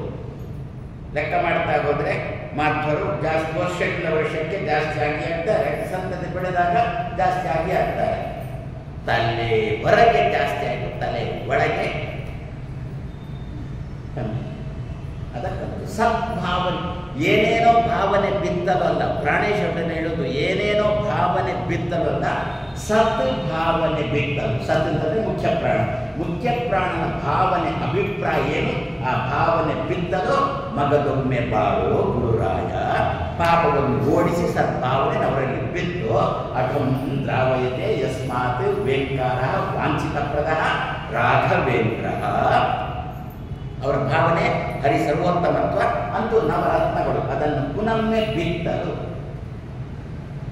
ಹನುಮಾನ್ ಮಠಕ್ಕೆ ಆಚಾರ್ಯ ಮಧ್ವರು ಕೊಟ್ಟದ್ದು ಚತುರ್ಭುಜ ಕಾಳಿಂಗ ಮರ್ದನ ಕೃಷ್ಣ ಮಧ್ವರು ಕೊಟ್ಟದ್ದು. ಪದಿಮಾರು ಋಷಿಕೇಶ ತೀರ್ಥರಿಗೆ ರಾಮದೇವರು. ಹೀಗೆ ಅಷ್ಟ ಮಠಕ್ಕೆ 8 ಪ್ರತಿಮೆಗಳನ್ನು ಮಧ್ವರು ಸ್ವಯಂ ತಾನು ಕೊಯ್ದು ಕೊಟ್ಟಿದ್ದಾರೆ. ಮತ್ತೊಂದು ಪ್ರತಿಮೆಯನ್ನು ತಾನು ಇನ್ನೊಂದು ತಯಾರು ಮಾಡಿದ್ದು. ಯಾವುದದು? ಗೋಪಾಲಕೃಷ್ಣ. ಆಚೆ ಈಚೆ 2 ಹೆಂಡತಿಯರು, ಕಾಲ ಬುಡದಲ್ಲಿ 4 ಆಕಳುಗಳು, ಅದನ್ನು ಮೇಯಿಸಲಿಕ್ಕೆ 2 ಗೊಲ್ಲರು, ಪಕ್ಕದಲ್ಲಿ ಎಲ್ಲಿಯಾದರೂ ತುರ್ತಾಗಿ ಹೋಗಬೇಕು ಅಂತ ಬಂದರೆ ಎದುರಲ್ಲಿ ವಿಮಾನ ಅಂದರೆ ಗರುಡ. ಇದು ಇಷ್ಟು ಕೂಡ ಒಂದೇ ಪಾಣಿಪೀಠದಲ್ಲಿ ತಯಾರು ಮಾಡಿ ಆಮೇಲೆ ಏನು ಮಾಡಿ ತನ್ನ ಗ್ರಂಥಗಳನ್ನು ತಾಮ್ರದಲ್ಲಿ ಬರೆದು. ಯಾಕೆ? ಮಧ್ವರಿಗೆ ಗೊತ್ತಿತ್ತು ಕ್ರಮೇಣ ಜನಗಳ ಮನಸ್ಸಿನಿಂದ ಎನ್ನ ಸಿದ್ಧಾಂತ ಹೋಗುತ್ತೆ ಅಂತ ಮಧ್ವರಿಗೆ ಗೊತ್ತು. ಯಾಕೆ? ಬೇರೆಯವರ ಸಂಖ್ಯೆ ಜಾಸ್ತಿ ಆಗುತ್ತೆ. ಹೇಗೆ ಮೊಸಳರ ಸಂಖ್ಯೆ ಜಾಸ್ತಿ ಆದಾಗ ಹಿಂದುತ್ವ ಕಮ್ಮಿ ಆಗ್ತಾ ಬರುತ್ತೋ, ಅದೇ ರೀತಿಯಲ್ಲಿ ಬೇರೆಯವರ ಸಂಖ್ಯೆ ಜಾಸ್ತಿ ಆದಾಗ ಮಾಧ್ವ ಸಿದ್ಧಾಂತ ಕಮ್ಮಿ ಆಗುತ್ತೆ. ಜನಗಳಿಗೆ ಮತ್ತೆ ತೃಷ ಆಗುತ್ತೆ, ಬೇಕು ಅಂತ ತೋರುತ್ತೆ, ನೀರಿಲ್ಲ, ಕಲುಷಿತ ನೀರೇ ಕುಡಿಯುವ ಪ್ರಸಂಗ. ಅಂದರೆ ಬೇರೆಯವರು ಭಗವಂತನ ಬಗ್ಗೆ ಹೇಳಿದ ಮಾತುಗಳನ್ನೇ ನಾನೇ ದೇವರು ಎಂಬ ಮಾತುಗಳನ್ನೇ ಕುಡಿಯುವ ಪ್ರಸಂಗ ಬರುತ್ತೆ. ಅದನ್ನು ತಪ್ಪಿಸಬೇಕಾದಕ್ಕೋಸ್ಕರ ತನ್ನ ಗ್ರಂಥ ಅಷ್ಟನ್ನು ಕೂಡ ತಾಮ್ರದಲ್ಲಿ ಬರೆದು ಶಿಷ್ಯರ ಹಿಡ್ಕೊಂಡು ಸಂಚಾರ ಮಾಡಿ ಇನ್ನೇನು ತಾನು ಮೂಲ ರೂಪಕ್ಕೆ ಸೇರಬೇಕು, ಅದೃಶ್ಯನಾಗಬೇಕು, ಕಡೇ ಸ್ಥಳಕ್ಕೆ ಬಂದು ಅಲ್ಲಿಂದ ಸೀದಾ ಉಡುಪಿಗೆ ಬರುವುದು ಅದೃಶ್ಯರಾಗುವುದು. ಆ ಯಾವ ಕಡೇ ಸ್ಥಳಕ್ಕೆ ಬಂದರೂ ಅದನ್ನೇ ಕಡುತ್ತಿಲ್ಲ ಅಂತ. ಹಾಗೆ ಕೊಂಡರೆ ಸುಮಾರಾಗಿ ಬಂಟ್ವಾಳ ದಾಟಿ ಕಾಣೆಮಂಗಳೂರು ಅಂತ ಬರುತ್ತೆ. ಅಲ್ಲೇ ಆಸುಪಾಸು ಕೇರಳದ ಸಮೀಪ ಸ್ವಲ್ಪ ಮೊಸಳರ ಹಾವಳಿ ಜಾಸ್ತಿ ಉಂಟಲ್ಲಿ. ಅಲ್ಲಿ ಒಂದು 2 ಅಡಿ ಹೊಂಡ ತೆಗೆದು ಹೊಂಡ ತೆಗೆದು ಅದರ ಅಡಿಯಲ್ಲಿ ತಾಮ್ರದಲ್ಲಿ ಬರೆದದ್ದನ್ನು ಇಟ್ಟು ಅದರ ಮೇಲೆ ದೊಡ್ಡ ಬಂಡೆಯನ್ನು ಇಟ್ಟು ದೊಡ್ಡ ಬಂಡೆಯಾಗಿಟ್ಟರು ಅದನ್ನು ಕಾಯುವುದಕ್ಕೋಸ್ಕರ. ಅಲ್ಲ, ಅದನ್ನು ಬಂಡೆ ಕಾಯುತ್ತಾ ಅಂತಂದರೆ ಮಧ್ವರ ಹೆಸರೇ ಬಂಡೆ. ಯಾವ ನಿಮ್ಮ ಕನಕಪುರದ ಬಂಡೆ? ಮಧ್ವರ ಹೆಸರೇ ಬಂಡೆ ಅಂತ ಹೇಳಿದರು. ಆಕಣಾಶ್ಮಸಮ ಮಧ್ವರ ಹೆಸರು, ವಾಯುದೇವರ ಹೆಸರು. ಒಡಿಲಿಕ್ಕೆ ಬಾರದ ಬಂಡೆ ಅಂತ ಹೇಳಿದ್ದಾನೆ ಮಧ್ವರಿಗೆ. ವಾಯುದೇವರಿಗೆ ಹೆಸರು ಅಖಣ ಅಶ್ಮ. ಖಣ ಅಂದರೆ ಕನನ, ಅಖಣ ಅಂದರೆ ಒಡಿಲಿಕ್ಕೆ ಬಾರದಿದ್ದದ್ದು, ಅಶ್ಮ ಅಂದರೆ ಕಲ್ಲು ತಾನೆ. ಹಾಗಾದರೆ ತಾನು ಬರದ ಗ್ರಂಥವನ್ನು ಯಾರು ರಕ್ಷಣೆ ಮಾಡಬೇಕು, ತಾನೇ ರಕ್ಷಣೆ ಮಾಡಬೇಕು ಅಂತೇಳಿ ಬಂಡೆ ರೂಪದಲ್ಲಿ ಅದರ ಮೇಲೆ ಹಾಸುಗಳನ್ನು ಮುಚ್ಚಿದರು. ಆದರೂ ಧೈರ್ಯ ಬರಲಿಲ್ಲ. ಕೊನೆಗೆ ಆ ಗೋವುಗಳನ್ನು, ಮಾತೆಂಬ ಗೋವುಗಳನ್ನು, ಗೋವು ಅಂತಂದರೆ ಮಾತುಗಳಿಗೂ ಗೋವುಗಳು ಅಂತ ಹೆಸರುಂಟು. ಮಾತೆಂಬ ಗೋವುಗಳನ್ನು ರಕ್ಷಣೆ ಮಾಡುವುದಕ್ಕೋಸ್ಕರ ಕೃಷ್ಣನನ್ನಿಟ್ಟರು. ಗೋಪಾಲನಾಗಿ ಕೃಷ್ಣ ಆಗಿ ಅವನೇ ಕಡದಿಂದ ಗೋಪಾಲ ಕೃಷ್ಣ. ಈಗ ನಮ್ಮ ಕೈಯಲ್ಲಿದೆ, ನಾವು ಅದನ್ನು ಇಟ್ಕೊಂಡು ಸಂಚಾರ ಮಾಡ್ತಾ ಇದ್ದೇವೆ. ನಮ್ಮ ಕೈಯಲ್ಲಿದೆ, ಅದು ಗೋಪಾಲ ಕೃಷ್ಣ. ಏನದು? ಆಚಾರ್ಯರ ಮಧ್ವರ ಮಾತುಗಳನ್ನು ರಕ್ಷಣೆ ಮಾಡುವುದಕ್ಕೋಸ್ಕರ ಇದ್ದವು. ಮಧ್ವರಾದರು ಯಾಕೆ ಬರೆದಿಟ್ಟರು? ಜನಮನದಲ್ಲಿ ಸದ್ಭಾವನೆ ಬಿತ್ತಲು. ಜನಗಳ ಮನಸ್ಸಿನಿಂದ ನನ್ನ ಸಿದ್ಧಾಂತ ದೂರ ಆಗುತ್ತೆ ಅಂತ ಮಧ್ವರಿಗೆ ಗೊತ್ತು.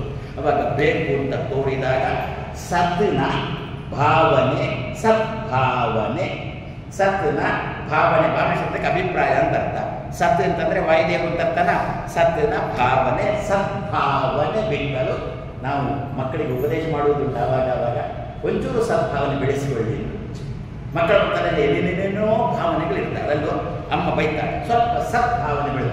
ಏನು ಸದ್ಭಾವನೆ ಅಂದರೆ ವಾಯುದೇವರ ಭಾವನೆ ಬೆಳೆಸಿಕೋ, ವಾಯುದೇವರ ಸಿದ್ಧಾಂತ ತಲೆಯಲ್ಲಿ ಒಂಚೂರು ಬೆಳೆಸಿಕೋ ಅಂತ ಅದರ ಅರ್ಥ ತಾನೆ. ಅದರ ಸದ್ಭಾವನೆ ಬೆಳೆಸಲು ಮತ್ತೊಮ್ಮೆ ಭಾವ ಗುರು ರಾಘವೇಂದ್ರ ಅಂತ ಉಂಟಲ್ಲ, ಅದು ಮಧ್ವರು ಆವಾಗಲೇ ಹೇಳಿದ್ದು. ಹಾಗಾದರೆ ಸತ್ ಶಬ್ದಕ್ಕೆ ವಾಯುದೇವರು ಅಂತ ಅರ್ಥ. ತ ಮತ್ತೆ ಯಾ ಅಂತಂದರೆ ಆನಂದ ಮತ್ತೆ ಜ್ಞಾನ ಅಂತ ಅರ್ಥ. ಸತ್ಯ ಅಂದರೆ ವಾಯುದೇವರಿಗೆ ಸಂಬಂಧಪಟ್ಟ ಜ್ಞಾನ, ವಾಯುದೇವರಿಗೆ ಸಂಬಂಧಪಟ್ಟ ಆನಂದ. ಅಂದರೆ ಲಿಂಗದೇಹ ಇರುವಾಗಲೇ ಅವರು ನೆಮ್ಮದಿಯಲ್ಲಿದ್ದಾರ. ನಾವು ಕೂಡ ಕೇಳಿದ್ವಿ, ಮಹಾರಾಯ ಲಿಂಗದೇಹ ಇರುವಾಗಲೇ ಒಂಚೂರಾದರೂ ನೆಮ್ಮದಿ ಕೊಡು. ಪೂರ್ತಿ ನೆಮ್ಮದಿ ತಂದುಬಿಟ್ರೆ ಲಿಂಗದೇಹ ಹೋಗಲೇಬೇಕು. ಲಿಂಗದೇಹ ತೆಗೆದು ನೆಮ್ಮದಿ ಕೊಡುತ್ತಂದ್ರೆ ಗಾಡಿ ಅವಸರ ಇದೆ, ಬ್ರಹ್ಮದೇವರು ಸ್ನಾನ ಮಾಡಬೇಕು, ಆವಾಗ ಸ್ನಾನ ಮಾಡಿ ಆವಾಗ ಹೋಗ್ಬೋದು ಅಂತ. ಅಯ್ಯೋ ಎಷ್ಟು ದಿನ ಉಂಟೋ ನನಗೆ ಈಗಲೇ ನೆಮ್ಮದಿ ಬೇಕು, ಹೌದಾ? ಹಾಗಾದರೆ ವಾಯುದೇವರನ್ನು ಸತ್ಯ ಸತ್ಯ ಸತ್ಯ ಅಂತ ಉಪಾಸನೆ ಮಾಡಿ ಪ್ರತಿ ದಿವಸ. ವಾಯುದೇವರ ಅಪ್ಪ ಇದ್ದಾನೆ ತಾನೆ ಸತ್ಯ ಅಂತೇಳಿ, ಈ ವಾಯುದೇವರನ್ನು ಸತ್ಯ ಸತ್ಯ ಸತ್ಯ ಅಂತ ಉಪಾಸನೆ ಮಾಡು. ನಿನಗೆ ಲಿಂಗದೇಹ ಇದ್ದಂತೇನೆ, ಲಿಂಗದೇಹ ಇದ್ದಂತೇನೆ ಅಂತಂದರೆ ಆವರಣ ಇದ್ದಂತೇನೆ, ಆವರಣ ಇದ್ದಂತೇನೆ ಅಂತಂದರೆ ಮನೆಯಲ್ಲಿ ಹೆಂಡತಿ ಮಕ್ಕಳು ಇದ್ದಂತೆಯೇ ನಿರ್ಮಲಿಸಿ. ಹೆಂಡತಿ ಮಕ್ಕಳು ಹೇಳಿದ್ದು ಗಂಡ ಮಕ್ಕಳು ಇದ್ದಂತೆಯೇ ನನಗೆ ನೆಮ್ಮದಿಸಿ. ಅವರು ಏನೇ ತಂಟೆ ಕೀಟಲಿ ಏನು ಬೇಕಾದರೂ ಮಾಡಲಿ, ಇವನು ಗೋಡೆ ಬಿದ್ದರೆ ಜಗಲಿ ಮೇಲೆ ಯಾರು ಹೇಳಿಬಿಟ್ಟು ನಿಮ್ಮ ಮನೆ ಗೋಡೆ ಬಿತ್ತು ಅಂತ. ಆ ಗೋಡೆ ಎದುರಿಗೆ ಒಂದು ಜಗಲಿ, ಯಾರೋ ಬಂದು ಹೇಳಿಬಿಟ್ರು ನಿಮ್ಮ ಮನೆ ಗೋಡೆ ಬಿದ್ದಿದೆ ಅಂತ. ಏನಂತ ಗೊತ್ತಾ? ಹೌದಾ, ಸರಿ ಅದನ್ನು ದೋಷ ಮಾಡಬೇಕು ಅಂತ ಅಂದೆ. ಮತ್ತೆ ಗೋಡೆ ಬಿಟ್ಟ, ಅದು ಜಗಲಿ ಮೇಲೆ ಬಿದ್ದ, ನನ್ನ ಮೇಲೆ ಬಿದ್ದಿಲ್ಲ. ಅದೇ ರೀತಿಯಲ್ಲಿ ಎಂತಹ ಪ್ರಸಂಗಗಳೇ ನಮ್ಮ ಮನೆಯಲ್ಲಿ ಬರಲಿ, ಸ್ವಲ್ಪ ನಾವು ಜೀವನದಲ್ಲಿ ಏರುಪೇರು ಮಾಡಿಕೊಳ್ಳದೆ ಜೀವನ ನಡೆಸಬೇಕು ಅಂತಾದರೆ ಆಚಾರ್ಯ ಮಧ್ವರನ್ನು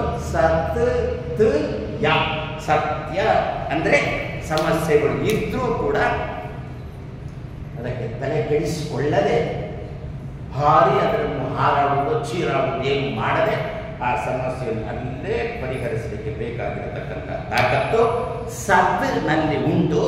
ಆದ್ದರಿಂದ ಸತ್ತು ನೆಮ್ಮದಿಯಲ್ಲಿದ್ದಾನೆ. ಆದ್ದರಿಂದ ಸತ್ತಿನಲ್ಲಿ ಸಂಪಾದನೆ ಮಾಡಿದ ಜ್ಞಾನ ಹಾಗೆಯೇ ಉಳ್ಕೊಂಡಿದೆ. ಆದ್ದರಿಂದ ಇಂತಹ ಸತ್ಯನ, ಇಂತಹ ಸತ್ವಾದ ವಾಯುದೇವರ ಜ್ಞಾನ ಮತ್ತು ಆನಂದಗಳನ್ನು ಧರ್ಮ ಧಾರಣೆ ಮಾಡುವುದರಲ್ಲಿ ರತರಾದ ರಾಘವೇಂದ್ರರೇ ಬನ್ನಿ ಹೇಳಿಕೊಂಡು ಸತ್ಯ ಧರ್ಮ ರಥ ಆಯ ಭಾಷೆಗೆ ಗೊತ್ತು. ನಿನ್ನೆ ದಿವಸ ನೋಡಿ ಆಗಿದೆ. ಭಜತಾಂ ಕಲ್ಪವೃಕ್ಷಾಯ ನಮತಾಂ ಕಾಮಧೇನುವೇ. ಕಾಮ ಅಂದರೆ ಏನು? ಇಲ್ಲಿ ಕಾಮಧೇನುವೆ ಅಂತನ್ನೋದು ರಾಘವೇಂದ್ರ ಸ್ವಾಮಿಗಳನ್ನು ನನಗೆ ಕಾಮನೆಗಳನ್ನು ಕೊಡುವವರೇ ಅಂತನ್ನೋದು. ಇನ್ನೊಂದು ಕಡೆಯಲ್ಲಿ ಕಾಮನ ಬಾಧೆಗೆ ಸಿಲುಕಿ ನಾನು ಕಾಮಿನಿಯರಾದ ಕೂಡಿ ಅಂತ ಮತ್ತೊಂದು ಕಡೆಯಲ್ಲಿ ಹೋಗ್ತೇನೆ. ಈಕೆ ಬರೀ ರಾಘವೇಂದ್ರ ಸ್ವಾಮಿಗಳ ಹತ್ರ ಕಾಮ ಅಂತ ಅನ್ನೋದು, ಕಾಮವನ್ನು ಕೊಡೋ ಅಂತ ರಾಘವೇಂದ್ರ ಸ್ವಾಮಿಗಳಲ್ಲಿ ಹೇಳುವುದು. ಆಚರಣೆಯಲ್ಲಿ ಕಾಮನ ಬಾಧೆಗೆ ಸಿಲುಕಿ ಅಂತ ಬಗ್ಗೆ ಮಾತನಾಡುವುದು. ರಾಘವೇಂದ್ರ ಸ್ವಾಮಿಗಳು ನಿಮಗೆ ಕಾಮ ಕೊಡಬೇಕು ಬಿಡಬೇಕು ಅಂತೇಳಿ ರಾಘವೇಂದ್ರ ಸ್ವಾಮಿಗಳಿಗೆ ಪಚ್ಚಿ ಬಂದರು. ಅದಕ್ಕಂದ್ರು ಕಾಮ ಅಂದರೆ ಏನು? ಕಾಮ ಅಂತಂದರೆ ಭೀಮ ಅಂತ ಅರ್ಥ. ಮತ್ತೆ ಪಾಂಡವರೊಂದು 5 ಜನ ಒಂದು ಕಡೆ ಸೇರಿದ್ರ, ಎಲ್ಲ ಭೀಷ್ಮರಿಂದ ಉಪದೇಶ ಎಲ್ಲ ಆಯಿತು. ಉಪದೇಶ ಆದಮೇಲೆ 5 ಜನ ಪಾಂಡವರು ಒಂದು ಕಡೆ ಸೇರಿದಾಗ ಅವರೊಳಗೆ ಚರ್ಚೆ ಶುರುವಾಯಿತು. ಅವರೊಳಗೆ ಅವರು ಒಟ್ಟು ಸೇರಿತು ಅಂತಂದರೆ ಮಾತಾಡುವುದು ಅಂತಂದರೆ ದೇವರ ವಿಷಯವನ್ನೇ ಮಾತಾಡುವುದು. ಹೇಗೆ ನಾವು ದೇವಸ್ಥಾನಕ್ಕೆ ಬಂದರೂ ಕೂಡ ಮನೆಯ ವಿಷಯವನ್ನೇ ಮಾತಾಡ್ತೇವೋ ಹಾಗೆ ಅವರು ಎಲ್ಲಿರ ಉಪನ್ಯಾಸಕ್ಕೆ ಬಂದರೂ ಕೂಡ ಸಂಚಾರಿ ದೂರವಾಣಿ ಹಿಡ್ಕೊಂಡೇ ಬರುವುದು. ಅದು ಓಪನ್ ಆಗೇ ಇರುತ್ತೆ. ಒಂದು ಫೋನ್ ಬಂತು ಅಂತಂದರೆ ಸ್ವಾಮಿಗಳ ಉಪನ್ಯಾಸ ಸಾಕೋಯ್ತು ಅಂತಂದ್ರು ಫೋನ್ ಹಿಡ್ಕೊಂಡು ಹೋಗಿ ಆಯಿತು ಮಾತಾಡಿ. ಅಂದರೆ ಏನರ್ಥ? ಉಪನ್ಯಾಸಕ್ಕೆ ಬರುವುದು ಯಾಕೆ? ಸಮಸ್ಯೆಗಳನ್ನು ಕಳ್ಕೊಳ್ಳಿಕ್ಕಲ್ವೋ? ಇದು ಉಪನ್ಯಾಸಕ್ಕೆ ಬರುವುದು ಸಮಸ್ಯೆಗಳು ಹಿಡ್ಕೊಂಡೇ ಬರುತ್ತೆ. ಅಂದರೆ ನಮ್ಮದು ಎಂಥದ್ದು ಎಲ್ಲ 5 ಜನ ಒಟ್ಟು ಸೇರಿದಾಗ ಅವತ್ತು ಏನು ವಿಚಾರ? ದೇವರ ಬಗ್ಗೆ, ಧರ್ಮದ ಬಗ್ಗೆ, ಧರ್ಮ ಅರ್ಥ ಕಾಮ ಮೋಕ್ಷಗಳ ಬಗ್ಗೆ ಯಾವುದು ದೊಡ್ಡದು ಅಂತ ಚಿಂತನೆ ಶುರುವಾಯಿತು. ಅಲ್ಲಿ ಒಬ್ಬೊಬ್ಬರು ಒಂದೊಂದು ಹೇಳಿಬಿಟ್ರು. ಯಾರ್ಯಾರಿಗೆ ಏನೇನು ಹೆಸರುಂಟು ಅವರು ತಮ್ಮ ತಮ್ಮ ಹೆಸರಿಗೆ ಅನುಗುಣವಾಗಿ ಹೇಳಿಕೊಂಡ್ರು. ಧರ್ಮರಾಜ ಅಂತ ಧರ್ಮನೇ ದೊಡ್ಡದು, ಯಾಕಂದ್ರೆ ಹೆಸರು ಧರ್ಮವೇ ದೊಡ್ಡದು ಅಂತಂದ. ಅರ್ಜುನ ಏನಂದ? ಅರ್ಥ ದೊಡ್ಡದು ಅಂತ. ಯಾಕೆ? ಅವು ಇಂದ್ರ, ದುಡ್ಡಿನ ಅಧಿಪತಿ ಇಂದ್ರ.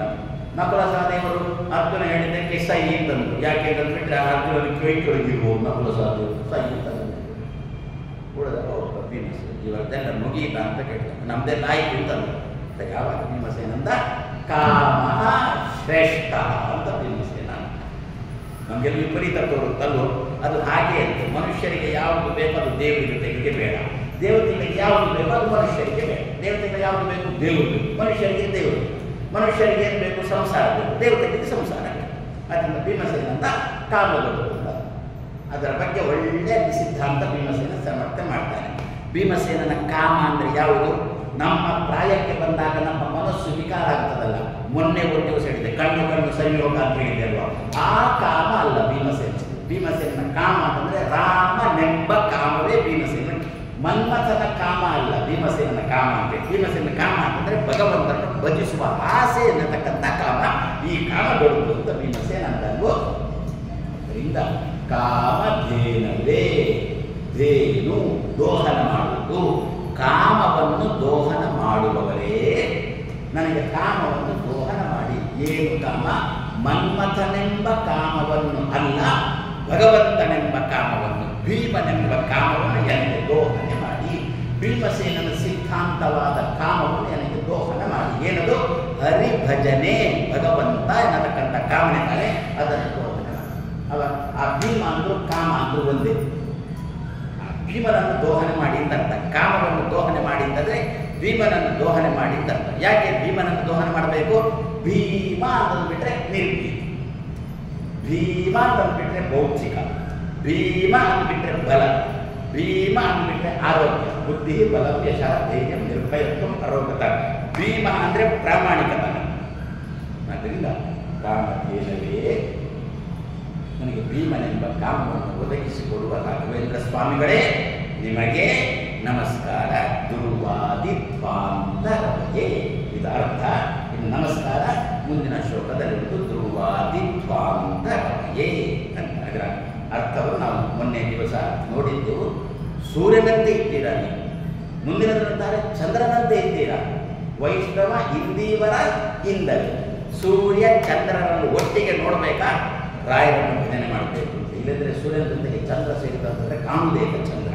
ಸೂರ್ಯನಂತೆ ದರ್ಬಾರ್ ನಡೀತದಲ್ವ? ಅಮಾವಾಸ್ಯ ದಿವಸ ಸೂರ್ಯನಂತೆ ದರ್ಬಾರ್, ಚಂದ್ರ ಕಾಣಿಸುವುದೇ ಇಲ್ಲ. ಇಬ್ಬರನ್ನು ಎರಡು ಗುಣವನ್ನು ಒಂದೇ ಕಡೆ ನೋಡಬೇಕಾ? ರಾಯರನ್ನು ಉಪಾಸನೆ.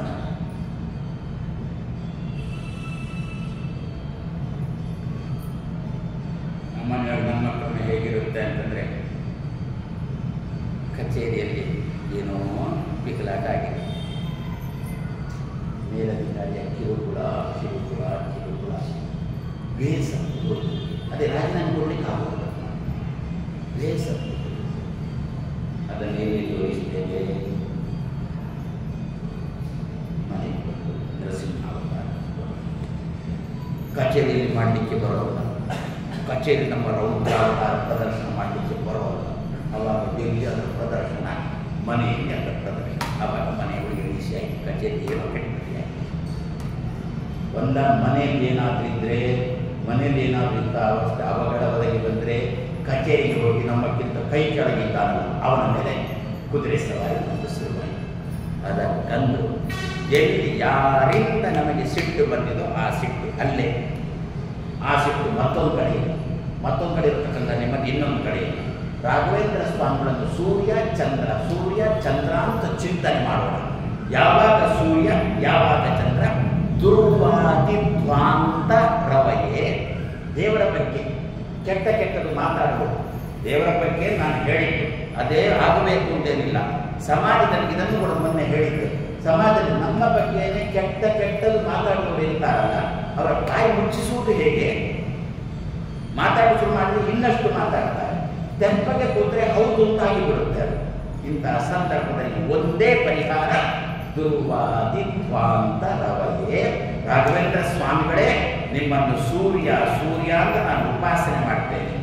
ಯಾಕೆ ಅಂತ ಕೇಳಿ ರಾಘವೇಂದ್ರ ಸ್ವಾಮಿಗಳು ನನ್ನ ಮೇಲೆ ಏನೇನೇನೇನೋ ಆಪಾದನೆ ಮಾಡ್ತಾ ಇದ್ದಾನೆ. ದುರ್ವಾದ ಕೆಟ್ಟ ಮಾತನ್ನು ನನ್ನ ಮೇಲೆ ಆಡ್ತಾ ಇದ್ದಾನೆ. ನನ್ನ ಮೇಲೆ ಕೆಟ್ಟ ಮಾತನ್ನು ಆಡ್ತಾ ಇದ್ದಾನೆ. ಆಡ್ತಾ ಇರುವಂತೇನೆ ಅವನ ಮನಸ್ಸಿಗೆ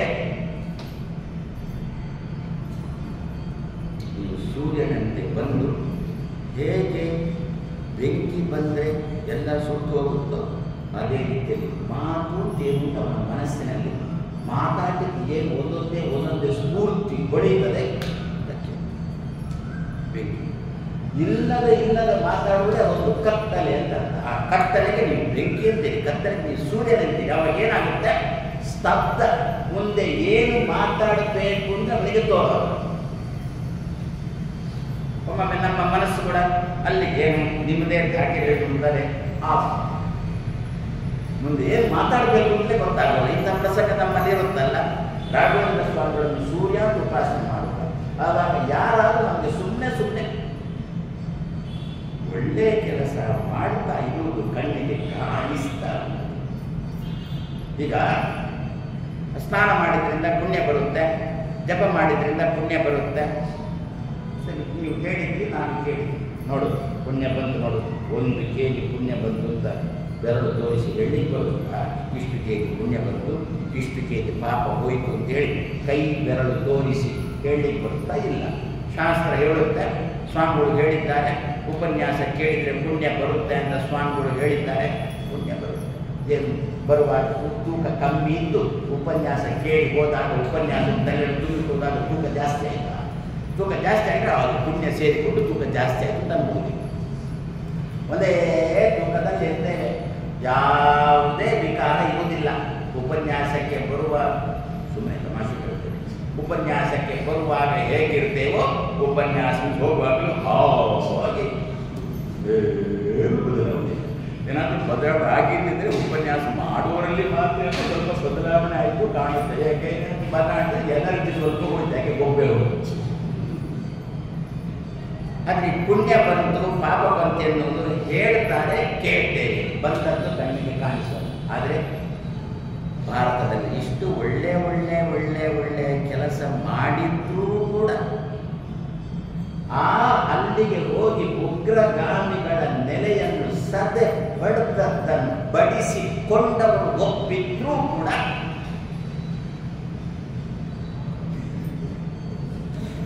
ಏನು ಮಾಡಿ, ಎಷ್ಟು ಉಗ್ರಗಾಮಿಗಳನ್ನು ಪಡೆದು ಯಾವ್ಯಾವ ನೆಲೆಯಲ್ಲಿ ಮಾಡಿ, ಏನು ಮಾಡಿಲ್ಲ, ಅದೆಲ್ಲ ಮಾಡಿದ್ದು ಸೈನಿಕರು ಪುನಃ.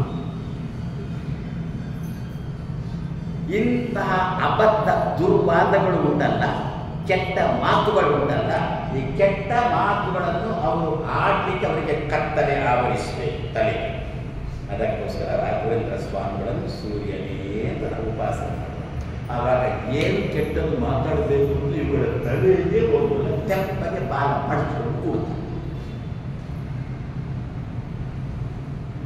ಎಲ್ಲ ಪ್ರಪಂಚದವರು ಒಪ್ಪುತ್ತಾ ಇದ್ದಾರೆ, ದೇಶ್ ಒಳ್ಳೆಯ ಕೆಲಸ ಮಾಡಿದ್ದೀರಿ ನೀವು, ಚೆನ್ನಾಗಿ ಭಾರತ ದೇಶ ಚೆನ್ನಾಗಿ ಮೇಲೆ ಬರುತ್ತೆ. ನನಗೆ ಅದೆಲ್ಲ ಹೆಚ್ಚು ಗೊತ್ತಿಲ್ಲ, ನಿಮಗೆ ಗೊತ್ತಿರ್ಬೋದು.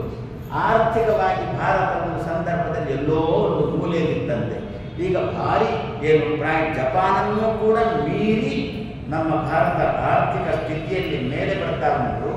ಇವುಗಳಿಗೆ ಕಾಣುತ್ತದೆ, ನಾನು ನಿನ್ನೆ ಹೇಳಿದ್ದೆ, ಇವುಗಳಿಗೆ ಕಾಣುತ್ತದೆ, ಆದರೂ ಹೇಳಲಿಕ್ಕೆ ಮತ್ಸರ ಬಿಡೋಲ್ಲ. ಒಂದೇ ಸಮನೆ ಬೈಯೂರು.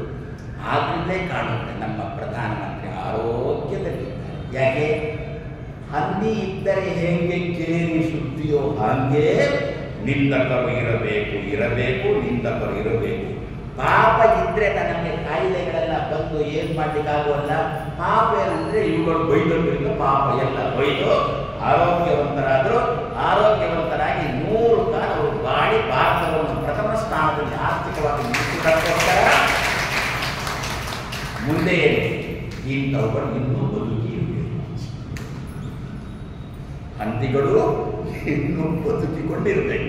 ಬದುಕಿದ್ದಾಗ ಬೈದಾಗ ಪಾಪ ಹೋಗುತ್ತೆ, ಪಾಪ ಹೋದರೆ ಆರೋಗ್ಯ ಬರುತ್ತೆ, ಆರೋಗ್ಯ ಬಂದರೆ ದೇಶವನ್ನು ಮುನ್ನಡೆಸಲಿಕ್ಕೆ ಸಾಧ್ಯ.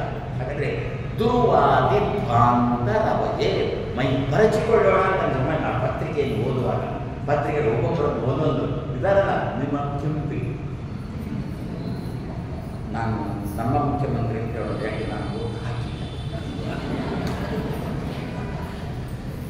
ಯಾಕೆ ಹಾಕಿಲ್ಲ? ನಾನು ಹರಿದ್ವಾರದಲ್ಲಿ ಹೋಗಿ ಕೂತಿದ್ದೆ, ಇಲ್ಲಿ ಹಾಕಬೇಕಾಗುತ್ತೆ ಅಂತಲೇ ಓದೋದು. ಯಾರೋ ಹೇಳಿದ್ರು, ಸ್ವಾಮಿ ಹಾಕಲೇಬೇಕು ಓದು. ಕಳ್ಳನಿಗೆ ಹಾಕಬೇಕಾ ಸುಳ್ಳನಿಗೆ ಹಾಕಬೇಕಾ ತೆಪ್ಪಗೆ ಓದು. ಒಬ್ಬ ಕಳ್ಳ ಒಬ್ಬ ಸುಳ್ಳ. ಇದನ್ನು ನಾವು ನಿತ್ಯ ರಾಯರಿಗೆ ಪ್ರಾರ್ಥನೆ ಮಾಡೋಣ. ಸ್ವಲ್ಪ ಈ ರೀತಿಯಲ್ಲಿ ಒಳ್ಳೆಯದನ್ನು ಸ್ವೀಕಾರ ಮಾಡತಕ್ಕಂಥ ಒಂದು ಮನೋಸ್ಥಿತಿ ನಮ್ಮ ಜನಕ್ಕೆ ಬರಲಿ. ಸುಮ್ಮನೆ ನಮ್ಮ ದೇಶವನ್ನೇ ಇನ್ನೊಂದು ದೇಶಕ್ಕೆ ಹೋಗಿ ನಮ್ಮ ದೇಶವನ್ನೇ ಬೈಯತಕ್ಕಂಥ ಹಂತಿಗಳು ಇದ್ದಾರೆ ಅಂತಂದರೆ ಅದಕ್ಕೋಸ್ಕರ ಏನು ಮಾಡೋಣ? ರಾಯರೇ, ದುರ್ವಾದಿತ್ವಾಂತರವಯೇ. ಇಲ್ಲೇ ಅವರು ಬರ್ಕೊಂಡು ಪರದೇಶಕ್ಕೆ ಹೋಗಿ ಅಮೆರಿಕದಲ್ಲಿ ನಿಂತುಕೊಂಡು ಅಲ್ಲಿ ಮಾತಾಡಲಿಕ್ಕೆ ಶುರು ಮಾಡುವಾಗ, ದೇವರೇ ರಾಘವೇಂದ್ರ ಸ್ವಾಮಿಗಳೇ, ಏನು ನೀವು ಸೂರ್ಯನಾಗಿ ಬನ್ನಿ, ಅವರಿಗೆ ಏನು ತೋಚದಂತೆ ಮಾಡಿ, ಬರ್ಕೊಂಡು ಹೋದಂತೆ ಅವರಿಗೆ ಓದಲಿಕ್ಕೆ ತೋಚದಂತೆ ಮಾಡಿ.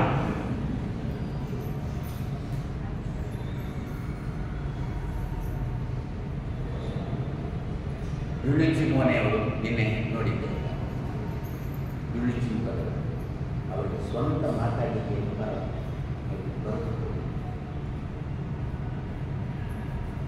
ಮಂಗಳೂರಿಗೆ ಬಂದಿದ್ರು, ಉಡುಪಿಗೆ ಬಂದಿದ್ರು.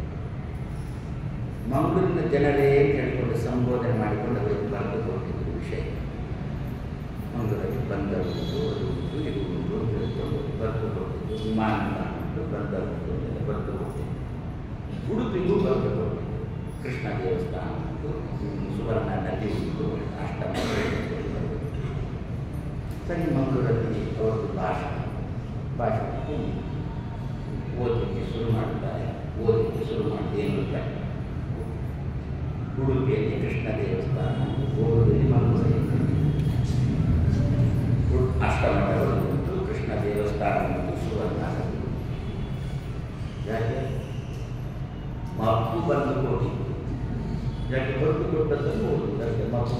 ಅದೇ ರೀತಿಯಲ್ಲಿ ಬರೆದುಕೊಂಡು ಹಿಡಿದುಕೊಂಡು ಓದುವ ಸಂದರ್ಭದಲ್ಲಿ ಅವರಿಗೆ ಮಪ್ಪು ಆವರಿಸಿ ಮುಂದೆ ಏನು ಮಾಡಬೇಕು ಅಂತ ತೋಚದೇ ಅವರಿಗೆ.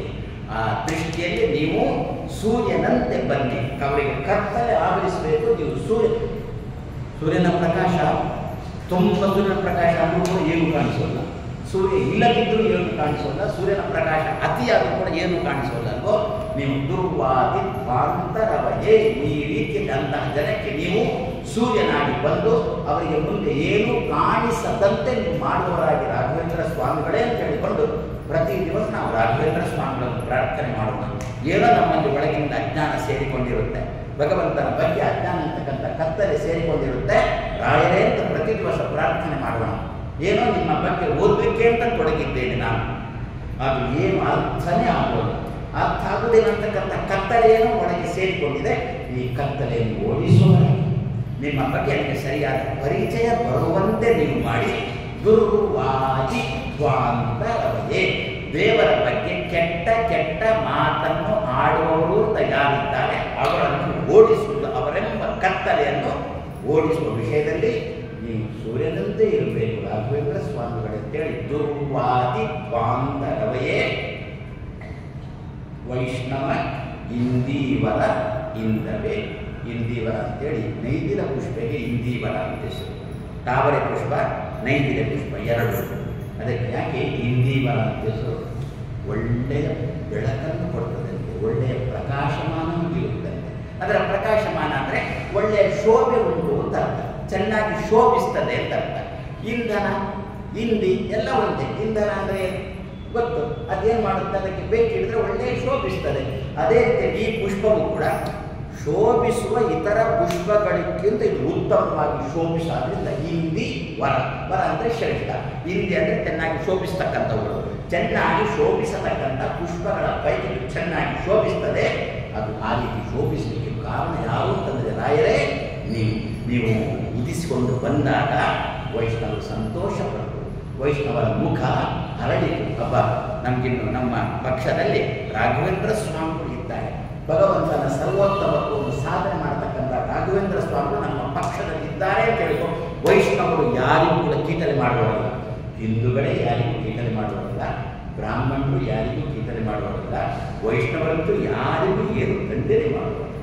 ಆ ಸಮಯ ಕೊರೋನಾ ಬಂತಲ್ಲ, ಕೊರೋನಾ ಬಂದಾಗ ಎಲ್ಲರೂ ಕೂಡ ಎದ್ದು, ಒಂದು ಬದಿಯಲ್ಲಿ ಕ್ಷೌರಿಗಳು ಎದ್ದು, ಒಂದು ಬದಿಯಲ್ಲಿ ಬಡಗಿಗಳು ಎದ್ದು, ಇನ್ನೊಂದು ಬದಿಯಲ್ಲಿ ಮತ್ತೊಂದು ವರ್ಗದವರು ಎದ್ದು. ಏನು ಅಂತ ಅದಕ್ಕೆ ನಿಮ್ಮದೇ ಭಾಷೆಯಲ್ಲಿ ಪ್ಯಾಕೇಜ್ ಅಂತ, ನಮಗೆ ಪ್ಯಾಕೇಜ್ ಕೊಡಿ, ಆ ಪ್ಯಾಕೇಜ್ ಕೊಡಿ, ಇಲ್ಲ ಅಷ್ಟು ಕೊಡಿ, ಇಷ್ಟು ಕೊಡಿ ಅಂತ. ಎಲ್ಲಿಯಾದರೂ ಬ್ರಾಹ್ಮಣರು ಎದ್ದದ್ದು ಅಂತ ನಮಗೆ ಊಟ ಕೊಡಿ ಅಂತ ಹೇಳಿಕೊಂಡು ಬ್ರಾಹ್ಮಣರು ಎಲ್ಲಾದರೂ ನಿಂತು ಕೇಳಿದ್ದು ಅಂತ. ಅದಕ್ಕೇನು ಕಿಟ್ಟು ಕೊಡೋದು, ಕಿಟ್ಟು ಕೊಡೋದು, ಏನೋ ಒಂದು ಹೆಸರು ನಮಗೂ ಕಿಟ್ಟು ಕೊಡಿ ಅಂತ ಎಲ್ಲಿಯಾದರೂ ಕೇಳಿಕೊಂಡು ಬಂದಿದ್ದಾರೆ. ಹಿಂದೂಗಳೇ ಗಲಾಟೆ ಮಾಡೋದಿಲ್ಲ, ಮುಸಲರು ಎಷ್ಟು ಕಲ್ಲು ಕೊಡೋದು ಕೂಡ ಹಿಂದೂಗಳೇ ಗಲಾಟೆ ಮಾಡೋದಿಲ್ಲ. ತತ್ರಾಪಿ ಬ್ರಾಹ್ಮಣರು ಮಾಡೋದಿಲ್ಲ, ತತ್ರಾಪಿ ಮಾಧ್ವರು ಮಾಡುವ ಯಾರು ಏನು ಮಾಡಿ ಕೂಡ ಹೆಬ್ಬಾಗಂತೆ ನನಗೆ ಬೆಂಕಿ ಬಿದ್ದಂತ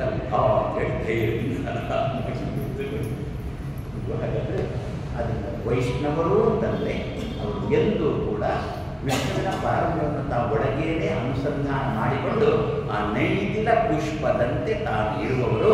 ಅವರು ಇನ್ನೂ ಅರಳುವುದಕ್ಕೋಸ್ಕರ ನೀವು ಚಂದ್ರನಂತೆ ಇರುವವರೇ.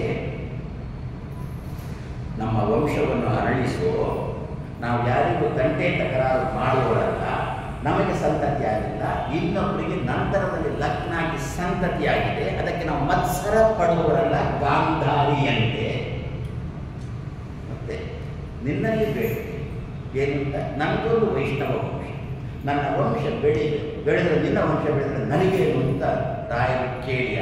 ಅದಕ್ಕೆ ಇವ ಅಂದ, ನನ್ನ ವೈಷ್ಣವ ನನ್ನ ವಂಶ ಬೆಳೆದರೆ ನೀವು ಏನು ಭಗವಂತನ ಬಗ್ಗೆ ಸಮಾಜದಲ್ಲಿ ಹೇಳಿದ್ದೀರಾ ಅದನ್ನು ಮತ್ತಷ್ಟು ಪ್ರಚಾರ ಮಾಡಲಿಕ್ಕೆ ನನ್ನ ವಂಶವನ್ನು ಮುಡಿಪಾಗಿದ್ದೇನೆ. ಆದ್ದರಿಂದ ನನ್ನ ವಂಶ ವೈಷ್ಣವ ಇಂದೀವರ ವೈಷ್ಣವ ವಂಶ ಎನ್ನತಕ್ಕಂಥ ನೈತಿಕ ಪುಷ್ಪಕ್ಕೆ ನೀವು ಚಂದ್ರನಂತೆ ಬನ್ನಿ, ನನ್ನ ವಂಶ ಅರಳಿಸಿ, ನನ್ನ ಮನಸ್ಸನ್ನು ಅರಳಿಸಿ, ನನಗೆ ಬಂದಿರತಕ್ಕಂಥ ಭಗವಂತನ ತಿಳುವಳಿಕೆ ಇನ್ನಷ್ಟು ಅರಳಿಸಿ, ಚಂದ್ರನಂತೆ ನೀವು ತಂಪು ಎರಿಯಿರಿ.